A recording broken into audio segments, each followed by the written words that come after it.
¿Qué es un acto de imposible reparación para efectos del juicio de amparo?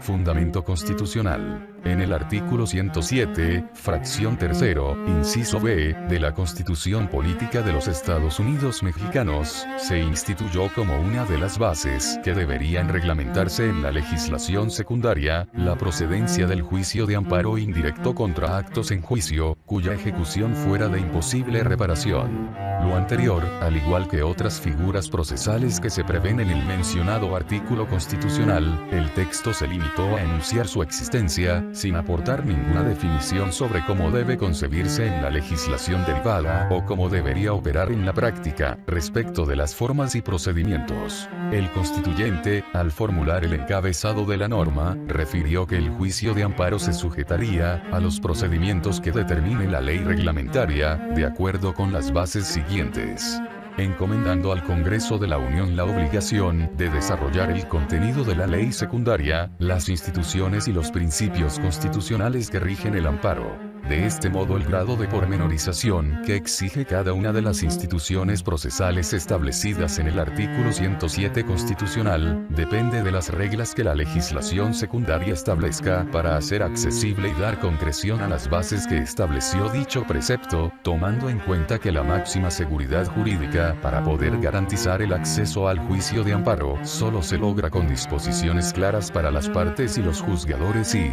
por lo mismo, que exista coherencia entre la reglamentación y los fines de dicho medio de control constitucional.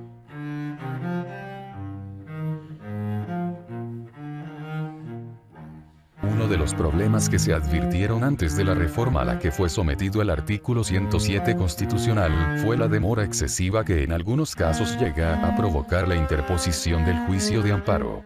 por lo que se estimó necesario abreviar su procedimiento, buscando eliminar a su vez la dilación que significa su múltiple promoción, pues representaba un obstáculo para la pronta impartición de justicia, tal como se explicó en el siguiente fragmento de la exposición de motivos que antecedió a la reforma constitucional publicada en el Diario Oficial de la Federación en 6 de junio de 2011. Al respecto, algunos de los temas más importantes de la actual discusión pública en materia de impartición de justicia son los relativos a la expeditez, prontitud y completitud del juicio de amparo, en específico, del amparo directo, a través del cual, como se sabe, es posible ejercer un control de la regularidad, tanto constitucional como primordialmente legal, de la totalidad de las decisiones definitivas o que pongan fin al juicio dictadas por los tribunales del país, sean estos federales o locales. En este contexto, un tema recurrente que se ha venido debatiendo en los últimos años es el relativo a la necesidad de brindar una mayor concentración al juicio de amparo directo. La discusión aquí tiene que ver fundamentalmente con el hecho de que el amparo directo en algunas ocasiones puede llegar a resultar un medio muy lento para obtener justicia, por lo que considera necesario adoptar medidas encaminadas a darle mayor celeridad,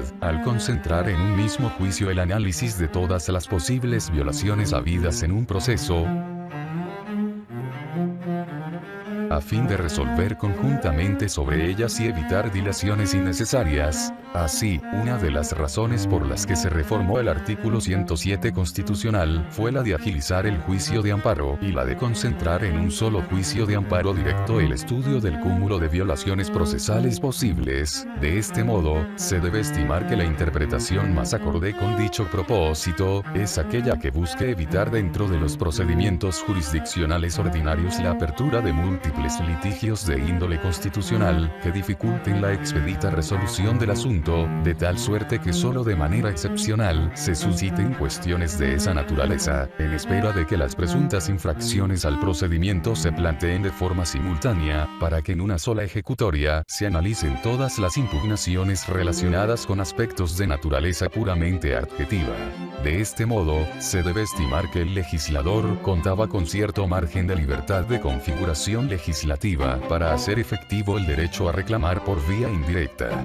Sin embargo, debía tomar en cuenta que debía evitarse la promoción de múltiples demandas de amparo, que por formularse antes del dictado de la sentencia, obstaculizaran injustificadamente la celeridad de los procedimientos jurisdiccionales. Es en este sentido, si bien en la Constitución Federal se reafirmó la imposibilidad de impugnar en amparo indirecto actos preliminares a la sentencia o laudo, bajo la condición excepcional o grave de que pudieran calificarse como de imposible reparación, se dejó en manos del legislador ordinario la tarea de señalar cuáles serían los requisitos y condiciones para la procedencia de este medio de control constitucional. Lo anterior fue plasmado en el artículo segundo transitorio del decreto de reforma publicado en el Diario Oficial de la Federación de 6 de junio de 2011.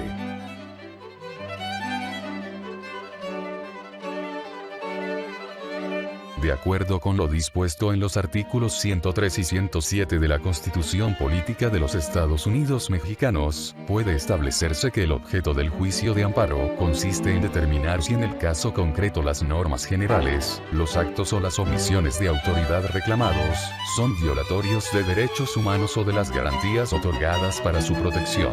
O bien, si tales normas o actos vulneran o restringen la esfera de competencia de la autoridad federal, la soberanía de los estados o la autonomía de la Ciudad de México. Por tanto, se trata de un juicio de carácter extraordinario, a cargo de tribunales, cuya jurisdicción es el control de la constitucionalidad de los actos reclamados, donde lo que está sujeto a escrutinio o examen es la norma general o el acto de autoridad que se reclama.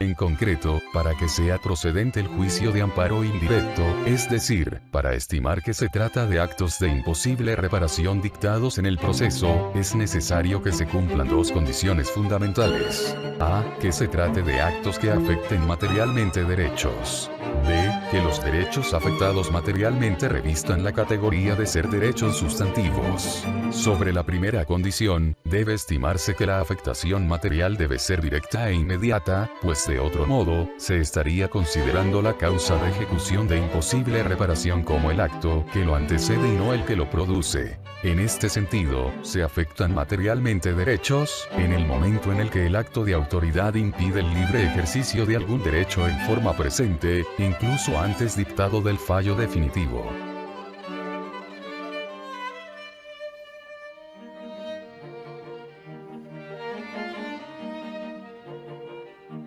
Por otro lado, la segunda condición, es decir, que los derechos afectados materialmente revistan la categoría de ser derechos sustantivos, se da cuando se rebasa lo puramente procesal, es decir, que se trate de la lesión de bienes jurídicos, cuya fuente no provenga únicamente de leyes adjetivas. En este sentido, los derechos sustantivos son distintos a los derechos formales o adjetivos, pues estos últimos tienen como característica que la afectación no es actual, pues depende de que llegue o no a trascender al desenlace del juicio o procedimiento, momento en el que la secuela puede consumarse en forma efectiva. En consecuencia, dada la connotación que el legislador aportó a la ley respecto de lo que debe entenderse por actos de imposible reparación, no pueden seguir siendo aplicables los criterios que admiten la procedencia del juicio de amparo indirecto en contra de violaciones formales, adjetivas o procesales, cuando los efectos que producen afectan a las partes en grado predominante o superior.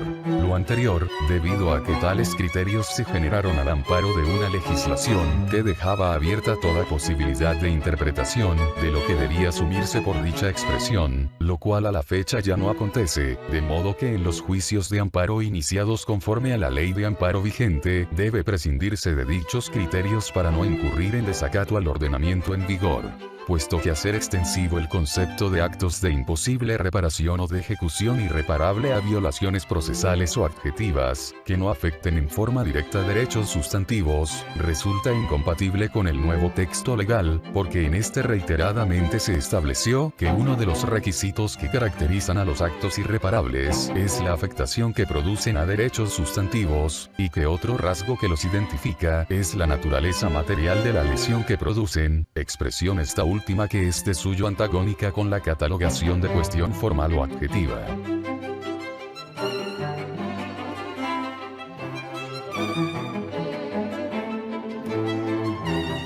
Jurisprudencias. Tesis. P/J. 12, 2018, 10A. Registro 201-7109. Cosa juzgada. Contra la resolución que desestima esta excepción, es improcedente el juicio de amparo indirecto.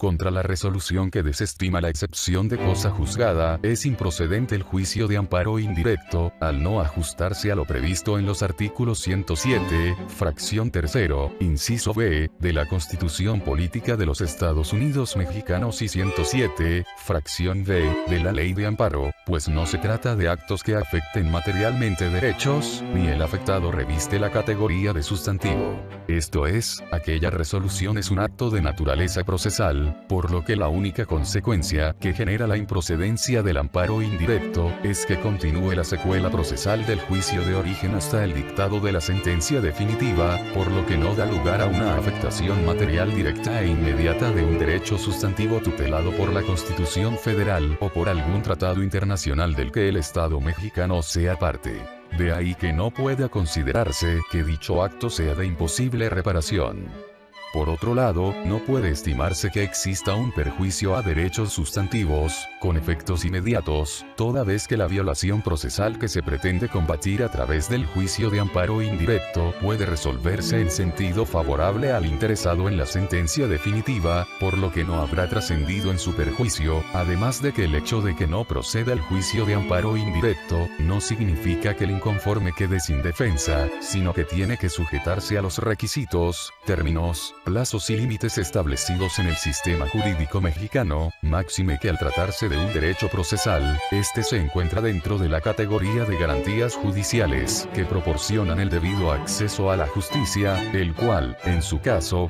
puede llegar a analizarse y restituirse a través del juicio de amparo directo. Tesis. 2/J. 37, 2017, 10A. Registro 201-43-95, pruebas ofrecidas por el patrón. La designación por la autoridad laboral de un domicilio en una ciudad diferente a la señalada por aquel para su desahogo, no constituye un acto de imposible reparación. Conforme a los artículos 784 y 804 de la Ley Federal del Trabajo, es obligación del patrón acreditar los extremos de la relación laboral ahí precisados. Por otra parte, la segunda sala de la Suprema Corte de Justicia de la Nación en la jurisprudencia 2/J.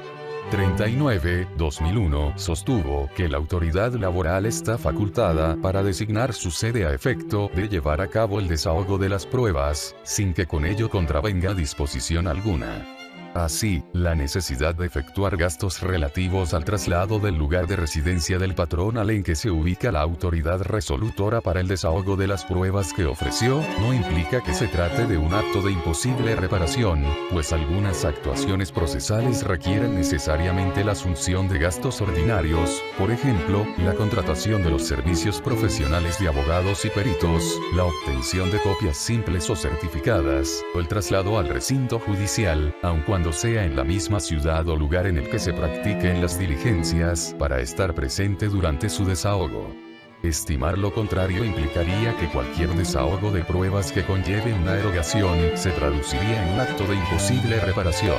Sin embargo, en el caso no se afectan los derechos sustantivos del patrón en tanto le corresponden esas cargas procesales por ser parte, ya que en todo caso la forma del desahogo de determinados medios de convicción puede ocasionar una afectación a derechos adjetivos o procesales que, de trascender al laudo, son susceptibles de combatirse mediante el juicio de amparo directo. Tesis. 1/J. 64, 2016, 10A. Registro 201-32-82. Reposición del proceso penal.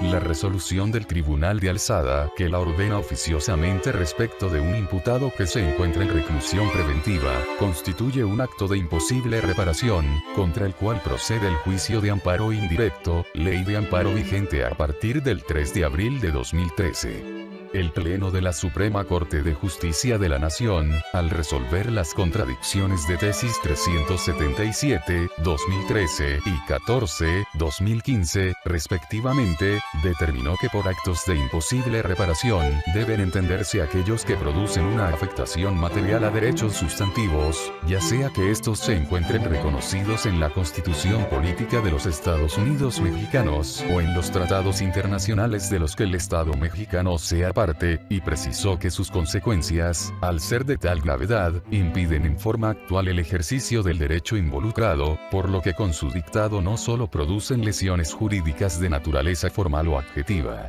Asimismo, para delimitar esa irreparabilidad, se establecieron dos condiciones. 1. Que se trate de actos que afecten materialmente derechos, lo que equivale a situar el asunto en aquellos supuestos en los que el acto de autoridad impide el libre ejercicio de algún derecho en forma presente. Y 2. Que esos derechos revistan la categoría de sustantivos, expresión que resulta antagónica a los de naturaleza formal o adjetiva, en los que la afectación no es actual, sino que depende de que llegue o no a trascender al desenlace del juicio o procedimiento.